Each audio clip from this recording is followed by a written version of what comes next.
So now we have been seeing the variables. Now we have to see parameters, but before we start the parameters, let's see few commands, okay, advanced things before we go to the parameters part. So like many times you might have seen, I am doing ls-ltr and then this pipe sign or the concatenate sign that is there, right? So why these are used and what is the benefit of it, okay? So now whenever, let's say whenever you are going ahead and trying a command, so what it is doing, it is executing this command and sending the output on your standard output screen, correct? That is your shell. It is showing me the screen here, correct? Now let's say I want to go ahead and execute a command on this, whatever output I am getting, I want to execute a command on base of that, okay? I want to go ahead and execute some commands on top of it. So what I can do, I can simply go ahead and do something called as pipe sign or concatenate sign. So what does the pipe sign or the concatenate sign means? That whenever a command will come, okay, whatever is the output of this command, that will go as an input to the other command whatever you are writing, okay? So this will become the input to the other command, rather than printing on the screen, it will go ahead and become an input to the other command. So let's say we know few commands ls-ltr, so it will show me these files. So let me go to some location where I have many files, etc var log. So I have so many files, right? Now I have so many files. Now what I want to do, I want to go ahead and read, let's say, last 5 lines only, okay, last 5 lines of this output, okay? So what do you think, what should we use to read, or what we have learned, last 5 lines? There was a command that I told. Do you remember anyone?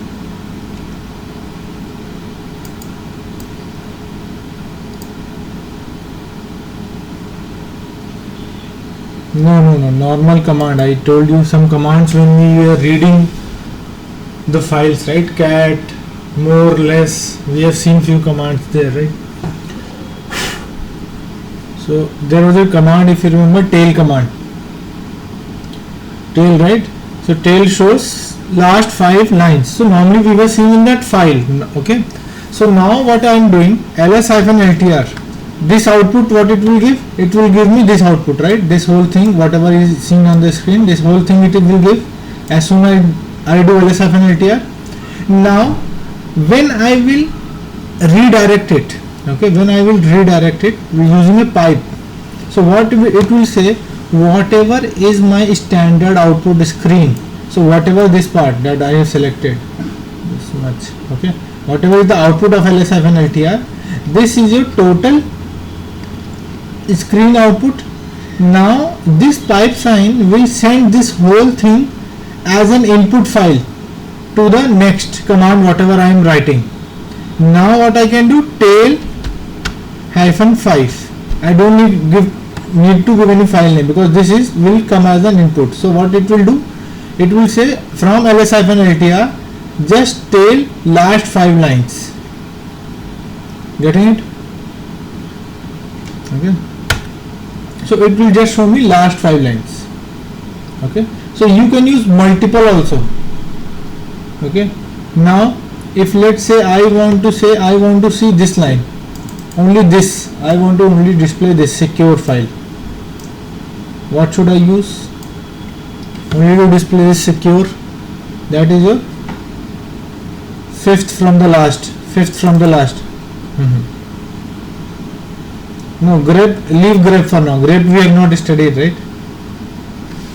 Leave grep I have not taught, so I will not use that. Apart from grep, what we have used, I want to see right now what we saw, last 5 lines, correct? Now I want to see this one only, 5th one from the last. Any guesses?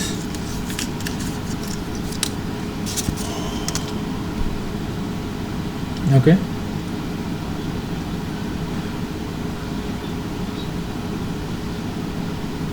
Yes, correct. So now if I go ahead and see LSFNLTR, it was giving me till here. From that I picked only last 5, correct? I picked last 5. Now my output till here is what? This much, right? And from this, if I want the secure file only, so which is this? From this output, this is the top one, so I will do head -1, right? It will just show me the secure file. So you can redirect multiple outputs to the multiple commands. Okay, so this output of this will become input for this, and the output of these two total will become the input for this. Got it? So that's why multiple specific options are used whenever you are doing this. Okay, any questions?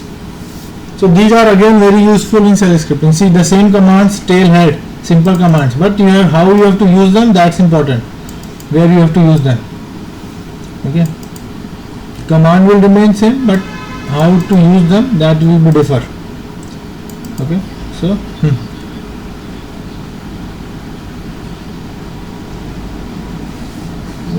not only content, it will show you. See, in the files what it was doing, it was reading the file. When it was giving a file, so on the file content it was taking the input, right? Here the input it is taking from ls-ltr. So understand it just as simple as that whatever is the output of the ls-ltr, it is virtually saving it in a file. It is virtually saving it in a file and sending it to the tail. Okay, so it's like virtual. The standard output will go here as an input, virtual file. Clear? Any doubts? Okay. Now, so this was a pipe sign.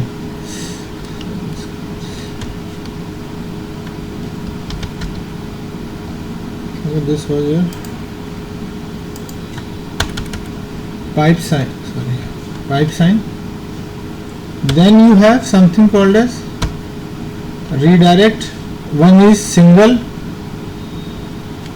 this one greater than sign, and one is a double.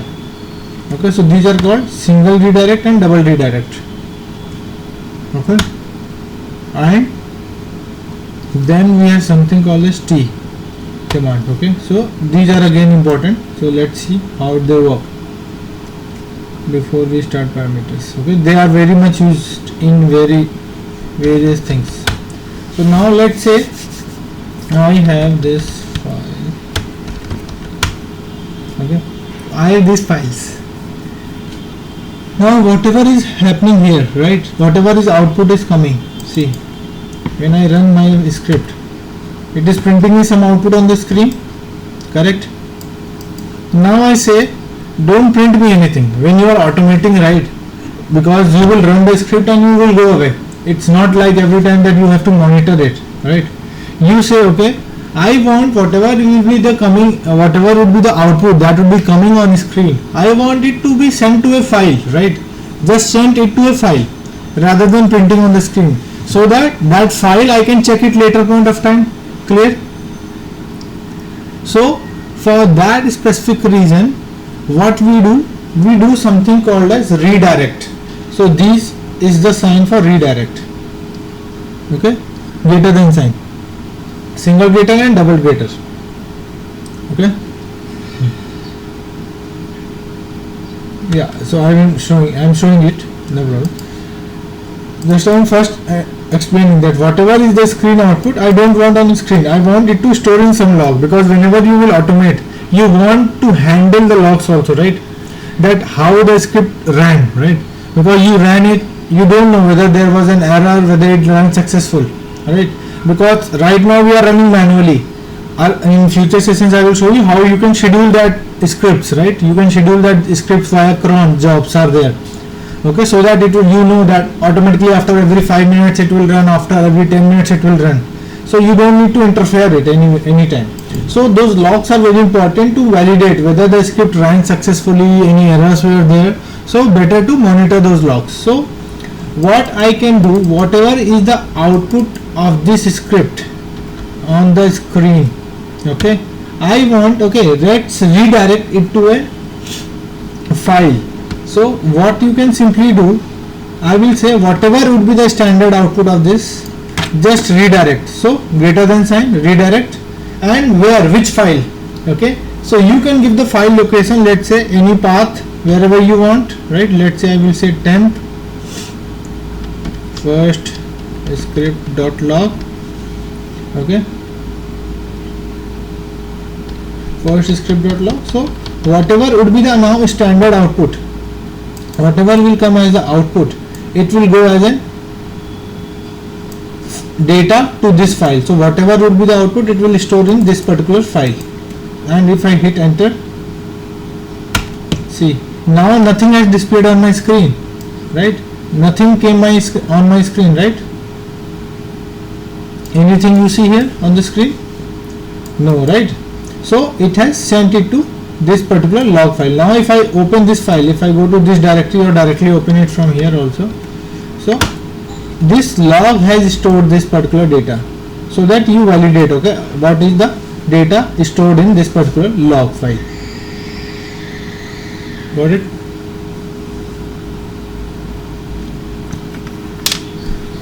Okay. So this is not only used with scripts also, like earlier what we were doing, echo hello good morning guys, I was doing this, right. Echo is printing where? On your screen again, standard output, right. You can redirect this also to a file. So simply what you can do, echo, and let's say I will make some other file in the, so if I want to make in the same current directory, so I don't have to give any path, I will just say new file 1, okay, and enter. So see, again echo has not stored anything, and if this file doesn't exist, it will create it. See, it has created this file, and if you see it here, it is here. Got it?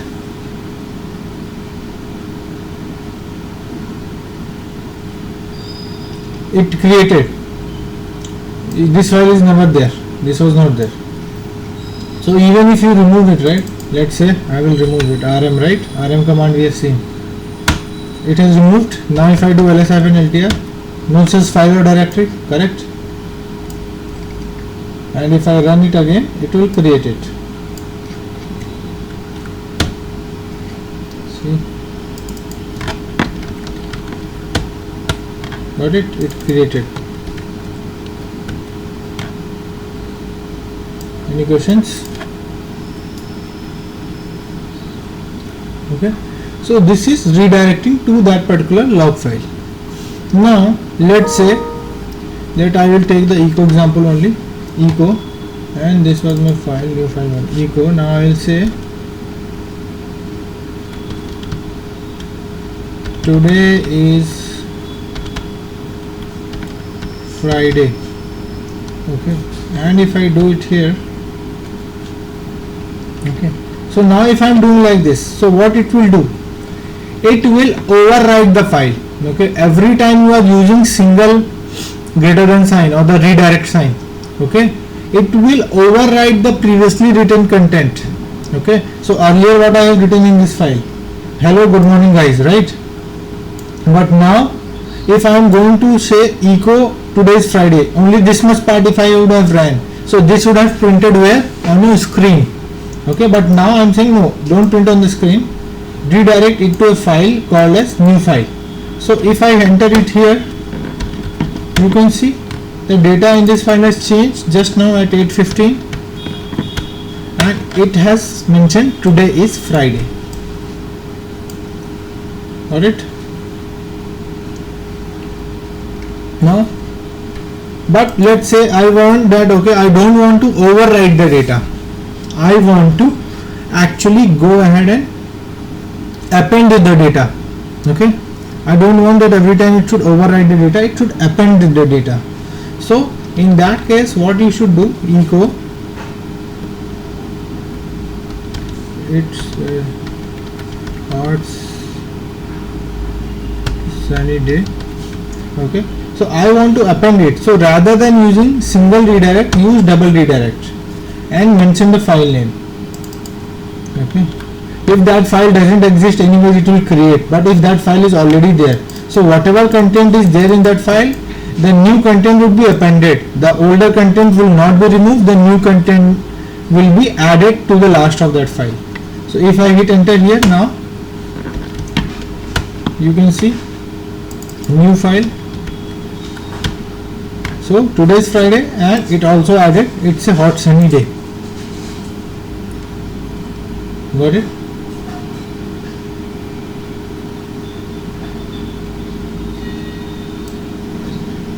No, see, it totally depends how the script you are writing. Okay, see, if let's say there is a script, correct, let's say this is my first script.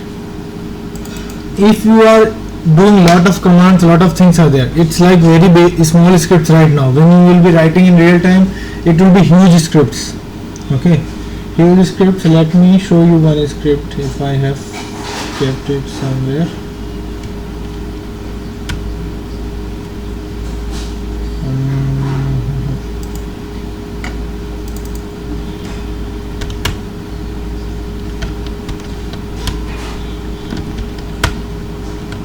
Okay, see, let's say this is one script. Okay, this is a very big script.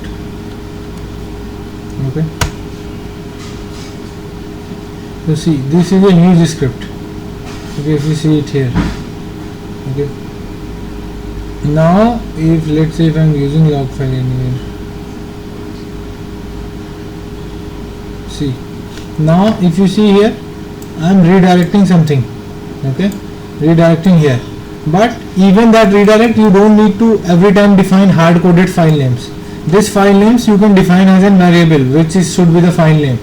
So at the top itself, so always the best practice is at the top define the variables, don't define it below. Okay, so at the top I have defined that this will be my check file, this will be my password change file. Okay, so based on that, and then I am using various type of content and if and else, don't get confused for now, and here I am redirecting. So whenever this command will run, pass checker, it will redirect its output to this file, whatever is the output. Okay, it will redirect everything to that particular file location, the log file location. Okay, you can define this will override, because I want that whenever this runs, a new file should be created. See, there is two things. If you are appending, so appending means it will keep increasing the size of the file, but I want to maintain that also. So it depends on what type of request is there. So there are two types of things, right? I will give an assignment also, that if you want that daily, let's say some job is running, daily it should go ahead and append into that file. Okay, so normally what we do, the key daily it should go ahead and append in the same file, and once that day is complete, next day, today is 16th, tomorrow will be 17th. If 17th that job is running, it should create a new file and it will start appending on 17th. Okay, so as soon as the date changes, it should start creating a new file, and based on that it should append on that. Okay, so based on that it should do. Okay, so this way also you have to use it. So it totally depends which method you want and what you are trying to achieve. Okay, because if let's say the job has lot of output, okay, let's say it gives you 1000 lines or 10,000 lines of output, right? And if it stores in a file, and if you keep appending, very soon that file will become very huge, right, if you are not maintaining it. So as an application developer also, right, whenever you are developing any code, right, you have to also understand how much space or how you have to maintain the logs of that. Okay, because if logs are not maintained, this file system will become full, correct? then again the admin or whoever is there, they will come back saying that now what should I do, should I delete it, should I keep it, because they don't know what to do with that application files. Okay, so as a developer you have to handle them, that what should be the specific file role. Okay, so this is how you direct and redirect. Now in the same thing, whatever we are redirecting the standard output. So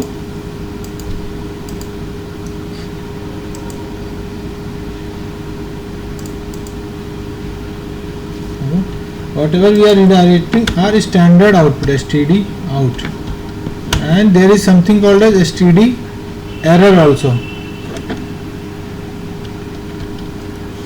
Okay, one is standard out and one is standard error. So out number is 1 and this is 2. Okay, so these are by default. Okay, by default whatever is redirecting is standard output. Let's say my command, I was doing this, let's say I make the command wrong. Okay, so what it will say, it will give me a warning here that this command not found, correct? So that is an error. Okay, so it has not stored anything in the file, rather what it has done, it has given me an error on the screen, because I have already redirected that if there is an specific type of output, it should go to this file, but I have not defined what will happen in case of any error. Okay, what should happen if there is an error. Okay, so that's why you can define that as well. So now how to use this standard error and out. So what you can do, it's the same thing but little advanced than what we have just seen. Okay, now if I do echo welcome to class, okay, now what I will say, I will redirect this to a file name as my file1. No, I will do just my file, and what I will say, number 1 here. Okay, don't confuse with this number 1 with the file name. Okay, this is just 1, as I am telling redirect the standard output to where, to my file 1. Okay, and I am saying then my error, and in case of any error in the command, store it in my file 2. Okay, so 2 is for standard error, 1 is for standard output. If I hit enter, it has completed successfully, and if you see, just a second, hold on, I missed, yeah, sorry.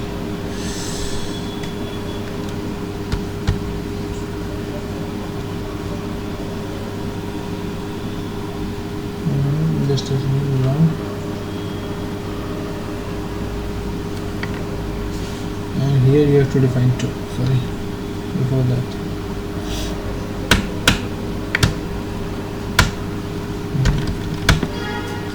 So see, my error file is now empty because there was no error, and in my file I have the data welcome to the class. Okay, so I am saying redirect the standard output to my file and redirect standard error to my error. Clear? Okay, now let's say if the same case, in case there was some error, the command is wrong, ECH, there is no such command, it should give error. So if I hit enter, see, nothing displayed on my screen is clean, but if you see, now my file is empty because there was nothing to redirect to my file, because I am using single redirect here, whereas my error file will have a content that no such file or command found, no such command found, sorry. Clear? Okay, same way you can use it with double quotes, double redirect, so that it will not clear the first one and it will keep adding that. Okay, see, now it will keep adding it, so in the same file error will keep getting added. Okay, and if let's say if I go ahead and correct the command, it will go ahead and show you my file content also, and error was also added earlier. Got it? Okay, so this way you can different or keep them segregated, which should be your output and which should be your error file in case of any error in the command. Okay, but now let's say you say, okay, I don't want to keep multiple files for error and everything. Okay, so what I will do, I will remove this file first to avoid any confusion.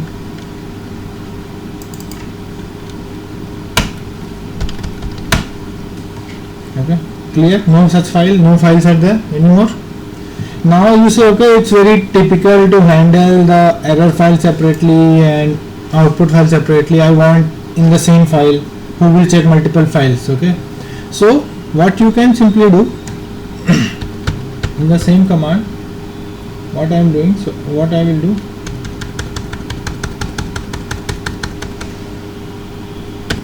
okay, now what I will simply say, I can use single redirect or double redirect depending upon what you want. So I am using double redirect, and I will say whatever is my file name. So single file name, single file.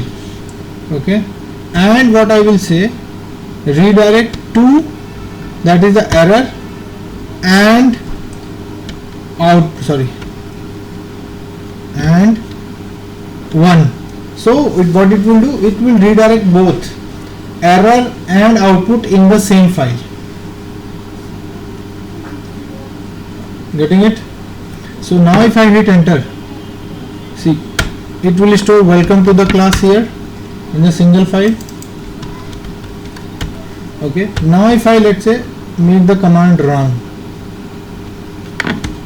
okay, that's why also it has not shown on the screen, and that error also will be stored in the same file. Command not found. Getting? So yeah, normally these are used, this is normally used when we do cron jobs. That's why I am telling you right now, because in cron jobs this will be used. Normally we use that, so that because in cron job whenever we schedule jobs, right, so either you have an option that do it on two different files like this, okay, or you can do like this, whichever way, but normally I prefer to do this, so that in case of error I can directly check in a single point, right, at a single point of file I can check whether it was successful or there was an error in that script execution. Okay, so I am just showing you echo. You can just normally do with first script also the same thing, right? If I go ahead and say first script and this, see, it is doing the same thing, and now whatever is the output, it will be storing it here. Okay, so whatever is the output, it will be appended in the file.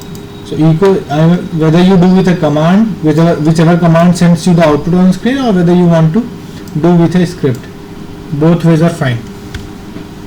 Okay, only thing redirect is that whatever is on output, that will be redirected to a file. Got it?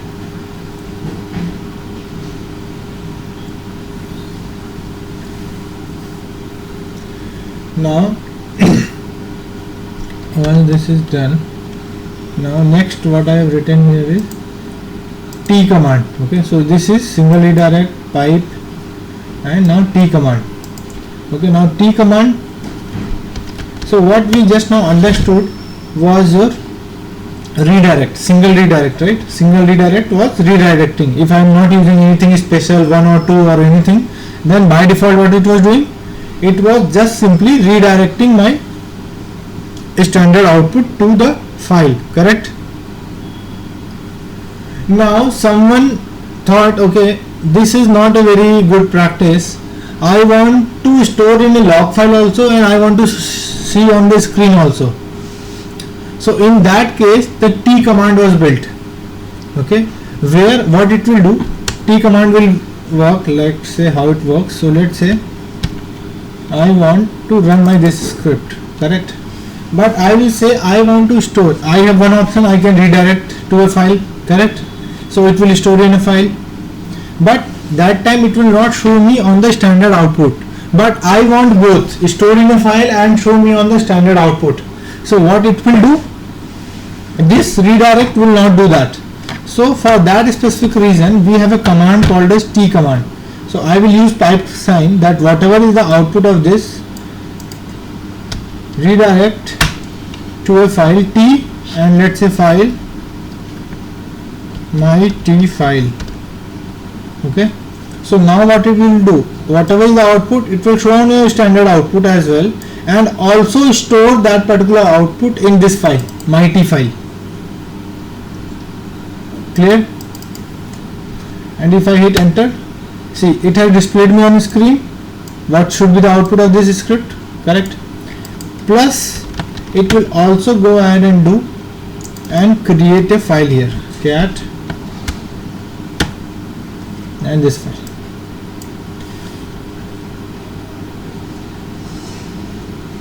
Got it?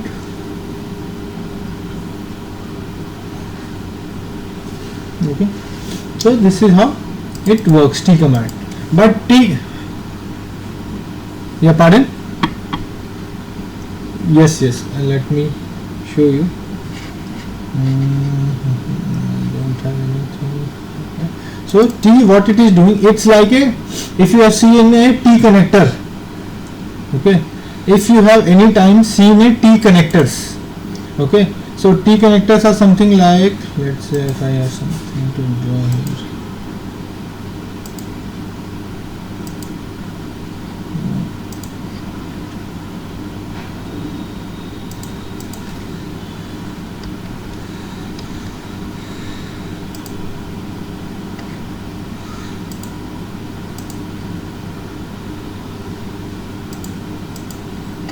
okay, so if you have seen a T connector like this, a T connector is there, right? If you have seen, so what does this T connector works like? You have seen, might have seen anywhere, like in hardware, in electrical, anywhere. So whatever comes as an input, right, whatever comes as an input here, okay, whatever will come as an input here, it has two paths to go, right? Either it can go from here, either it can go from here, correct? So same thing is happening with this T command. Whatever is my script that is running, and whatever output is coming, only output, T only works with output, not with error, okay? So error still will show on the screen only, and it will not save in the file. Only the output will be shown on your screen, as well as it will be saved in the file, okay? So both options will go hand in hand. Clear?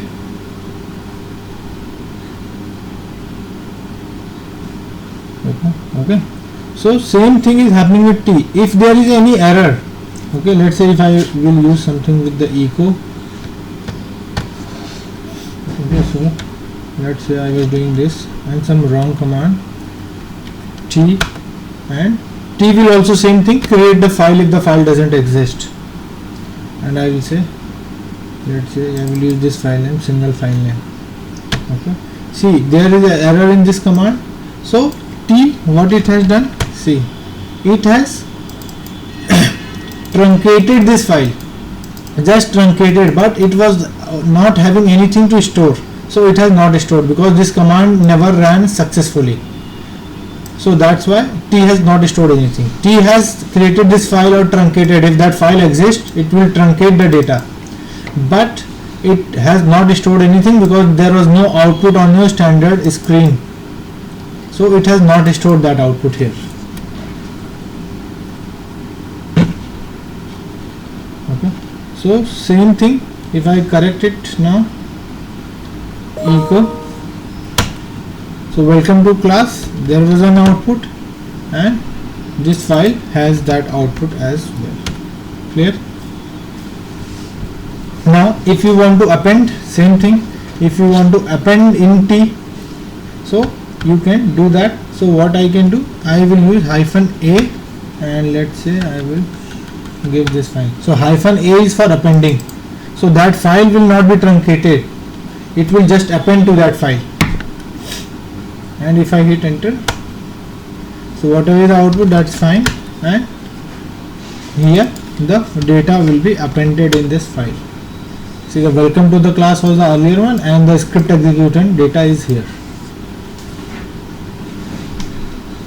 Got it? Okay, so this is how your redirect T commands and the pipe command works. Also, one benefit of your normal redirect, this redirect, is if you are not giving anything and I am just giving redirect sign and the file name, what it will do, it will help you to truncate the file, and the file will become of 0 size, all the content will be removed. File will not be removed, only the content would be truncated. So single file has this content. If I just run single redirect and the file name and hit enter here, you see the file got truncated.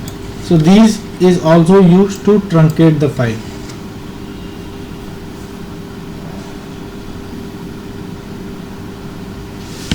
Okay, or you have one more option, cat slash, this is internally built. There is a file called as devnull that is internally in all Linux systems. If you do it right, no output is there, cat devnull. So normally in scripts what we simply do, cat devnull to truncate the old log file and let's say my T file. This has some content, 113 bytes, and if I hit enter, so what it will do, because this file don't have any content, it will actually nullify this file. So this file is standard across any system, Linux system, and enter. So if you see it here, my T file is also truncated.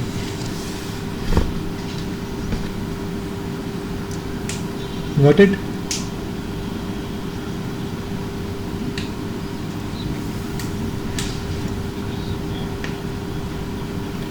All Linux systems, AIX, everywhere it's there. HPX. So this is just a null device. Okay, so we use it for nullifying the file, because in scripts many times if you just give like this, it might be confusing. Okay, so normally we give like this, that we are storing a null value to this file, that means we are nullifying. So normally when we use this, let's say you have written a script, so every day it runs, so you want that, okay, you have used it appended, you are using append on the double redirect there, so you say okay, next day it should truncate that data. So you can simply go ahead and use cat devnull at the starting of the script to nullify the data, and then proceed further with appending the data. So every time the script will run, it will nullify the old log file, and then it will start appending or writing to that particular file. Clear? Okay, so this is how this redirect, T commands, pipe command works. So they are very important when you are working with shell scripts. Okay, now next let's learn some, come back to the shell scripting part, some pragmatic logics.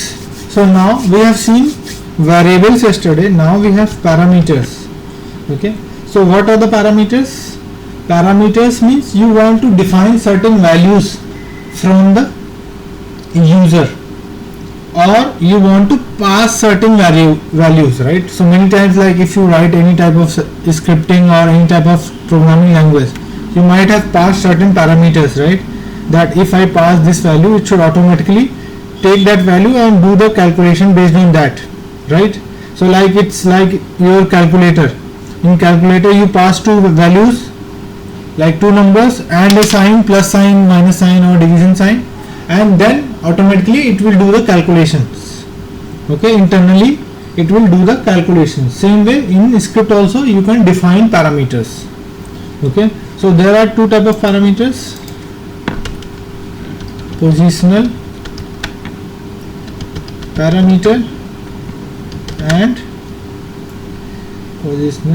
your read or user interactive, where user will enter that. Okay, so positional parameter is a parameter that is passed at the time of your shell script execution. Okay, so now I will remove these files.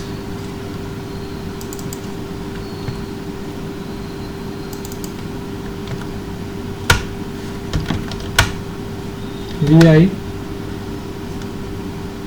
and what I have to define that what positions are there. So in shell script, let's say first thing what you write whenever you are executing a shell script, you mention your shell script name, correct? So name of the shell script. So what is the name of my shell script? Let's say him.sh. Okay, so this will be your first position, and this position index value is called as 0. Okay, this is the 0th position here. Okay, then what I will do, I will pass my parameters after that. So first is your script name, and then after that I am passing the parameters separated by space. So let's say I pass as A will be my first positional parameter, and it starts with 1, so indexing starts with 1 here. Then if I say B, it should be separated by space, the parameters should be separated by space. If they are single, it will be treated as first parameter only, so it has to be segregated by space. And then I will say 2, so it will be your second positional parameter. Then C, then 3, it is 3. Then D, it is your fourth index position. Getting it? So first index position, that is the 0th position, is your script name, and then followed by your parameters. So these are the positional parameters: first, second, third, fourth, and based on that you can give any number. Getting it? Okay, so I will explain it from here. Let's say positional underscore para.sh. Okay, so I will write a script, simple insert has dash.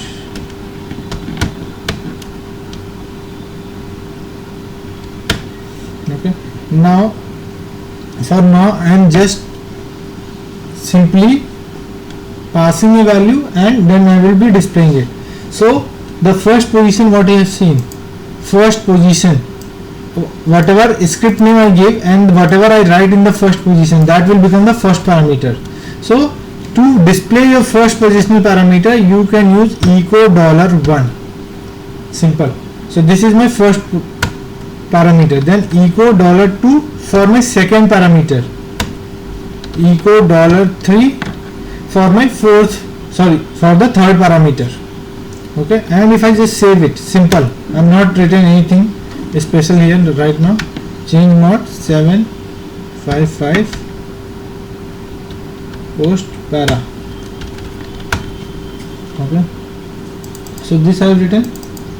Now if I simply run without any passing any parameter, there is no output because it doesn't have any value. $1 don't have any value, $2 don't have, because the first position, second and the third position I have not defined any values here.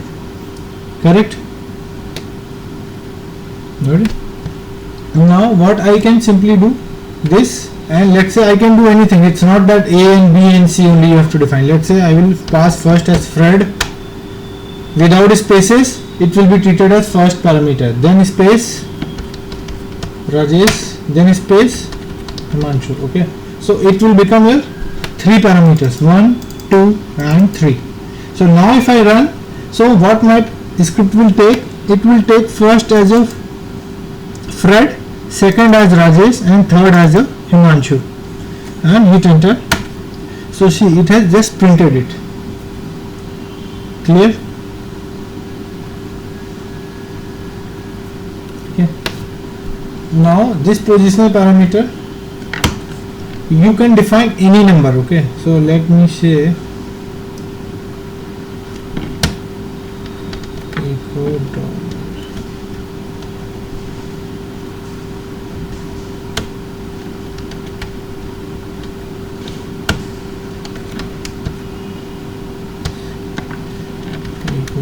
$7 equal $8 equal $9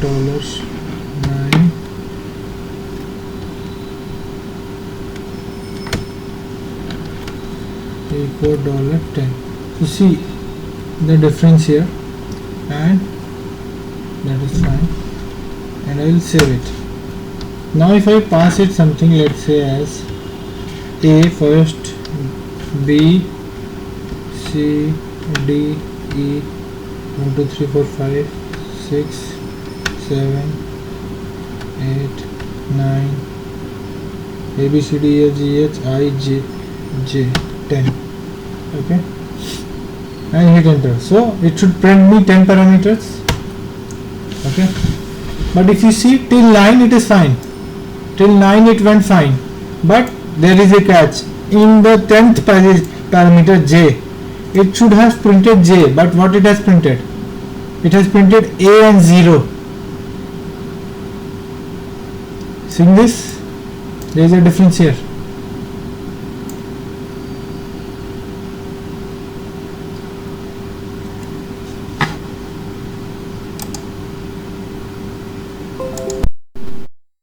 Just a second, let me reconnect my system.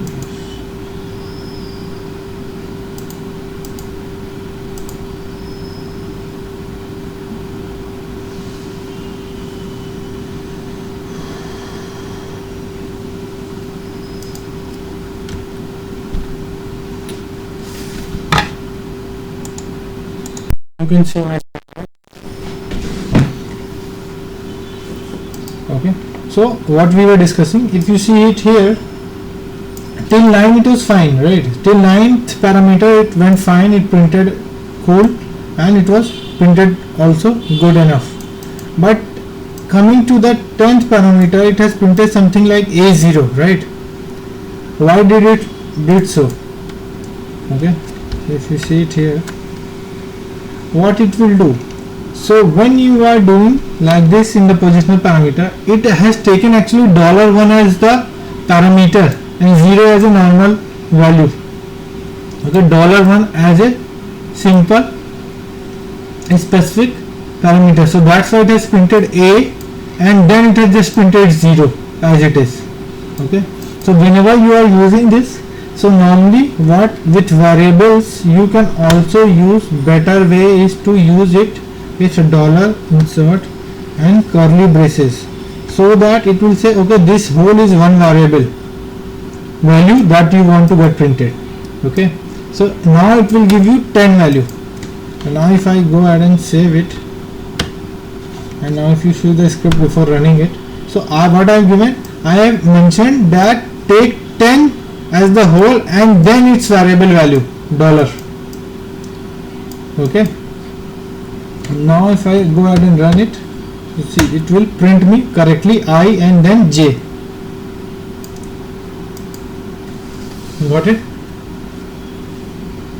Okay, so this way your positional parameter actually works. Now in real time it will be useful whenever you are making generic script, whenever you want to pass a particular system. Let's say in here two more options I will show you. There is an option as $*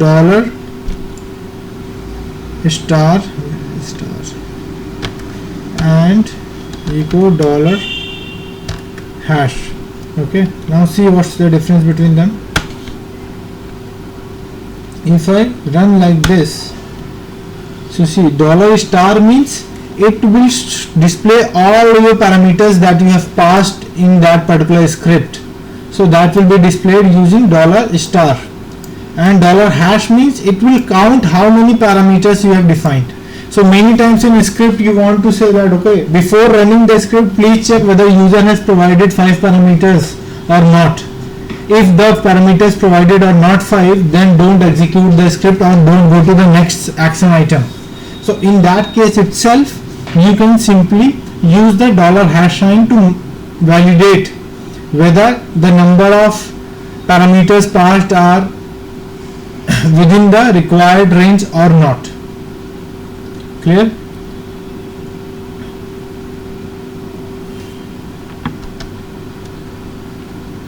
Yes, I am opening the script. So see, dollar hash and dollar star. Okay, now you have something as echo dollar at the rate, echo dollar and 0. If someone says okay, print me the script name, or let's first I will display it. See, okay, so echo at the rate, echo dollar at the rate also will print your parameters what echo dollar star has done for you. Okay, same thing it will do it here. And echo dollar 0, because I told you the 0th position is for a script, so that's why it has printed me the script name what I have passed it here. If you want to know what script was executed, so it is echo dollar 0.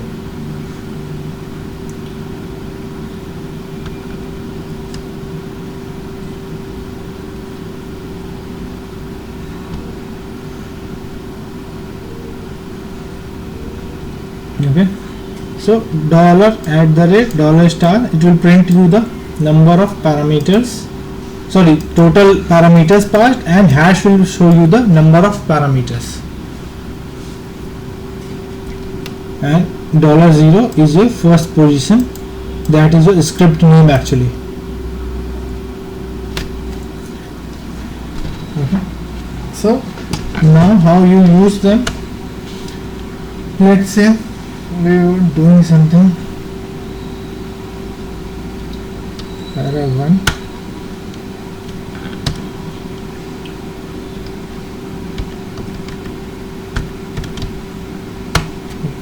So right now we have not learned if else, so not much condition we can put, but let's say I will put it here something. Okay, so various places it can be used, echo name of the student column, and you can mention $1 if it is in first position, but you have to remember which value will be on which position. Also you can say, you can, if you don't want to directly use $1, $2, you can store that value in a variable itself. So we train meaning I will say store the value of $2 here. Okay, so $2 value will be stored in vtraining, and echo training name is, I can directly use v underscore training. Okay, so both ways it will work. So let's say if I just give it permission, change mode 755,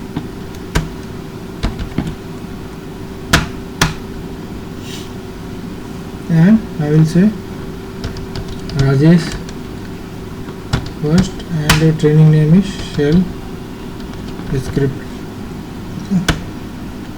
You see, it will directly print like this. Got it?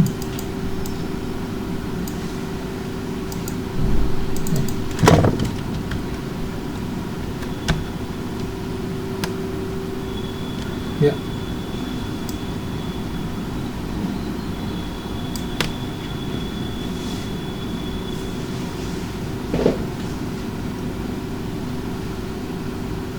Okay, so that's why whenever you are now using a positional parameter, so always in the header section it's like preferred to display how to use that script, because no one will be able to know directly that whether $1 is your student name or $2 is your training name, what is that. So you have to define the usage that first mention the student name, then mention the course name. Okay, so in that way you can define. So if I come back to my script that I have showed it here, you see this script when it runs,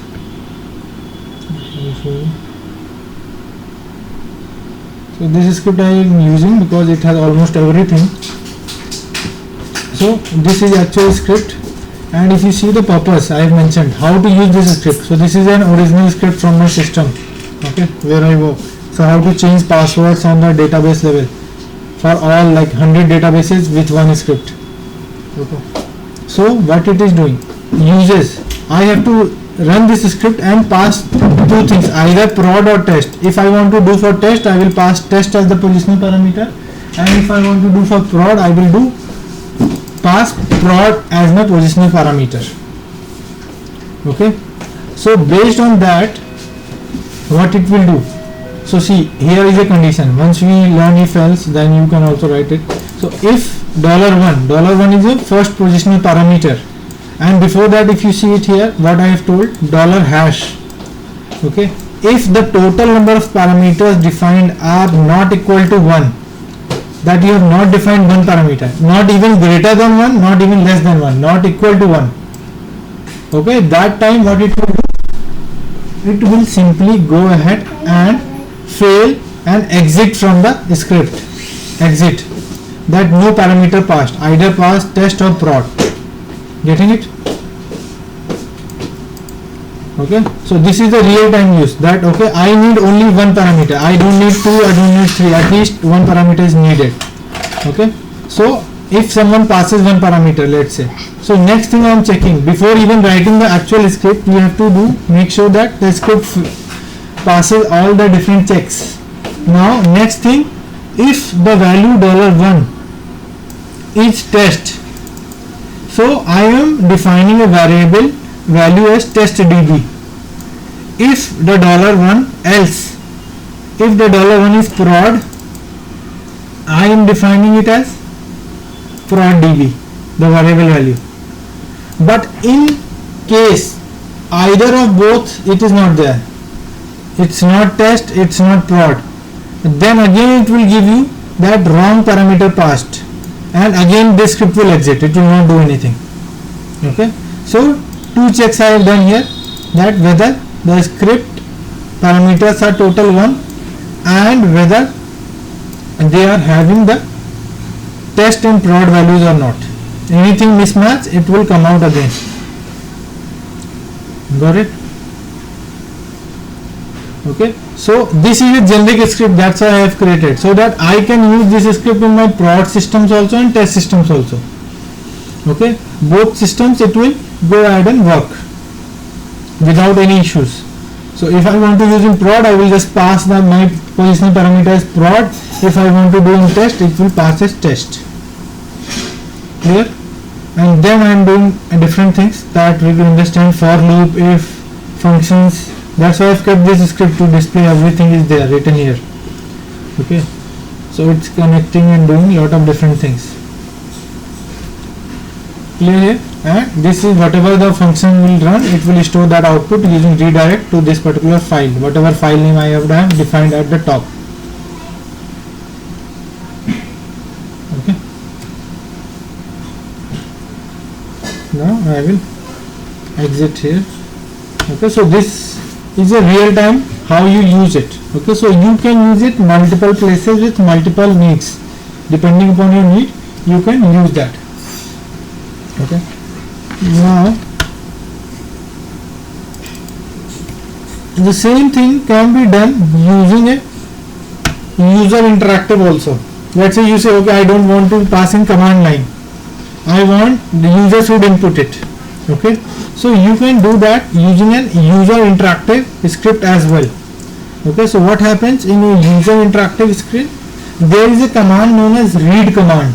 Okay, see, everywhere the commands are only used in even in scripting. Okay,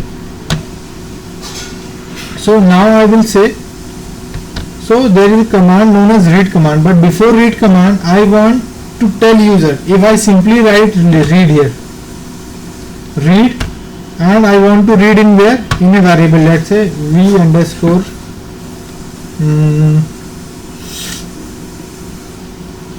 time. Okay, and echo $v underscore time. So what it will do, read will ask user to input. The script will not move further unless you have not entered anything. The script will not move ahead. And echo, I am printing that value, whatever variable was stored, whatever input you will enter at the screen, output screen, that will be stored in this variable. Okay, now if I go ahead and save it, and let's say I run it again same way.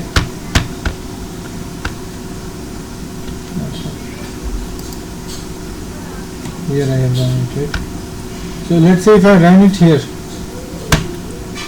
see it has completed the positional parameter part, but next see it is what it is doing, it is waiting for my input here.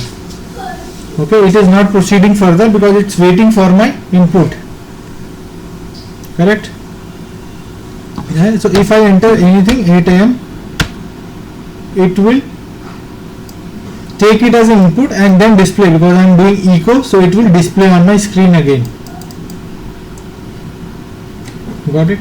Now same, because this is not very user friendly, because I don't know whether what I have to enter, right? I will not be aware if the read is waiting for my input. So better always before read mention something, echo please enter the batch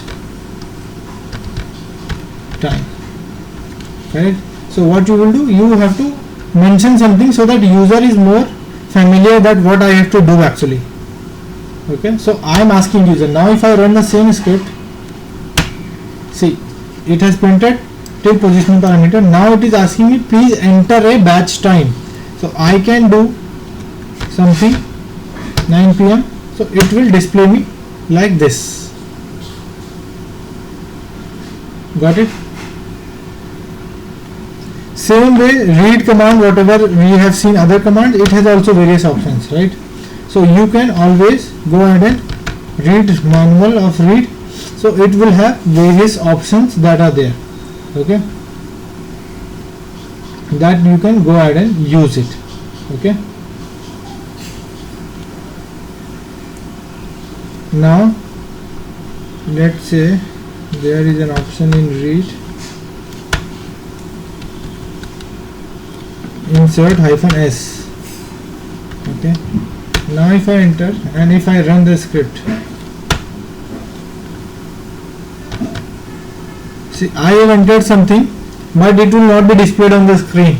So if you want to ask user to enter some password or some sensitive data, but you don't want to be displayed on the screen, so you can ask and user will enter, but it has not displayed what I have entered, whatever I have typed in from my keyboard, right? I have typed lot of keys, but it has not displayed me anything.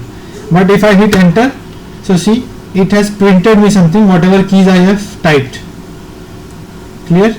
So it has never displayed on the screen what the user is typing. So earlier what it was doing, it was showing me, right, what I was typing 9 pm and then it was displaying.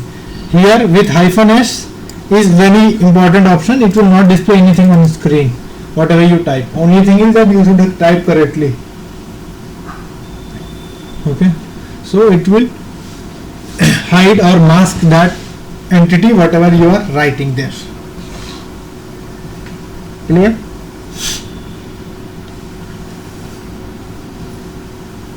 Yes.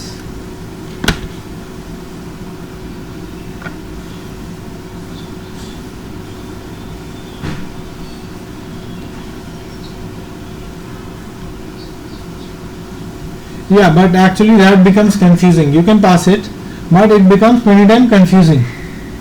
Okay, that because normally what we do, we define variables, right? We are storing in variables, so that's why it becomes confusing for user to understand. Let's say I use insert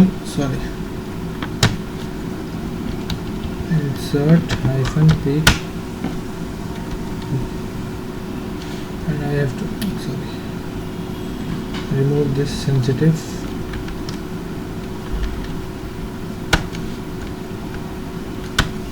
So see, it will print it, but it will print something like v time.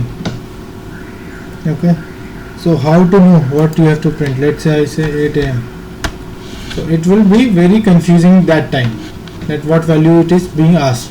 So it will just pass that message there. Okay, so normally we prefer to use an echo before that. Okay, so to make it more cleaner look and feel. Got it? So So now if you just do it, so whatever you type, it will be printed. Okay, so this is how you pass parameters. Clear? So whether you use positional parameter, whether you use your normal parameter, you have to pass in that way. Okay. Now one assignment, I will give you assignment, I will write and give. Okay, but one option is assignment is, for now if you see date is coming like this, but I want date should, just search it or Google it, let's see if you can find it. Okay, I will tell you, but I want you to find it, that if I want that date command like this and I want to find it, it should only print me something like 16/7/21, something like 16/7/21. How to do that in date command? Okay, try to search and try to practice by your own if you can do it, that how to format the date command in bash. Formatting the date command, this is very important. This normally we use for various purpose. If you know this, right, I can make a directory with this specific name. Okay, so I know that today's log file will go in this directory, tomorrow will go in this, then day after tomorrow in that directory. So it will always be a unique directory that will be created. Okay, so try to see if you can find out how to format a date command out of the various options, or you can just manual page is there, help page is there for this only. You can do it from here directly as well. Okay, so try it. I will send the assignment by afternoon. Okay, so that's it for today. So almost like we are covered 50%. Okay, but now the commands and programs will be more how you have learned till now. Okay, so everything will be used. Okay, right now we don't have if condition, that's why they are still small. Once you start if and loops, it will be big. So you have left with conditional statements, if, looping, while, for, until, and select loop, and then you have functions, arrays, awk, seed, all the advanced commands are left. Okay, cut and grep command, and then how we schedule the jobs, cron jobs. Okay, so now everything will be more pragmatic logic, the advanced part. Okay, so try to practice till here. Okay, so I will end up for today. See you on Monday. I will give assignment. Yeah, it's weekend, right? So I will give you more assignment then by evening. Okay, go through the videos meanwhile and practice this much. Okay, thank you. Okay, thank you. Bye.